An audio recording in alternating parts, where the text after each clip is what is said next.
सबसे अच्छी ज़िंदगी वो बसर करते हैं जो अपनी ज़रूरत के लिए अल्लाह के सिवा किसी पर भरोसा नहीं करते। गुनाह जहर की मानंद है जो कम हो या ज़्यादा हर सूरत में नुकसानदेह है। ज़िंदगी बेहतर तब होती है जब आप खुश होते हैं, लेकिन ज़िंदगी बेहतरीन तब होती है जब आपकी वजह से लोग खुश होते हैं।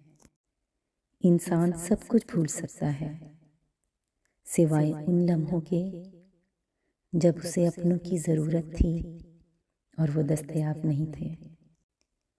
हर वो रिश्ता जिसमें एहसास बसता हो बहुत अनमोल होता है।